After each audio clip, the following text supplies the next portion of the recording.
Nasawi ang rumesponding bumbero sa sunog sa isang food stall at sari-sari store sa Pagbilao, Quezon.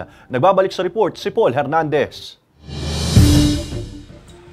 Malaking apoy ang lumalamon sa magkakatabing tindahan na yan sa Barangay Santa Catalina, Pagbilao, Quezon, pasado alas 5 ng umaga kahapon. Sa kabuuan, 3 food stall at isang sari-sari store ang natupok. Nagising po yung dalawang caretaker po doon sa isang occupant ay may usok na po. Saka mainit na kaya sila nagising. Hindi pa tukoy ang sanhi ng sunog. Walang isang oras ang inabot bago tuluyang nakontrol at naapula ang apoy. Ang masaklap, nasawi ang isang miyembro sa hari ng Pagbilao BFP sa gitna ng pagresponde matapos makuryente. During po sa firefighting po, wala na po kasi halos usok na lang po. Overhauling na po. Pumasok po siya.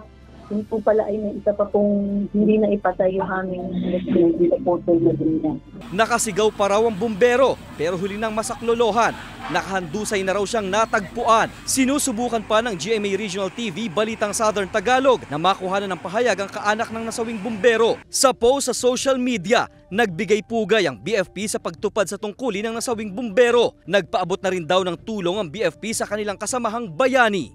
Paul Hernandez, Balitang Southern Tagalog.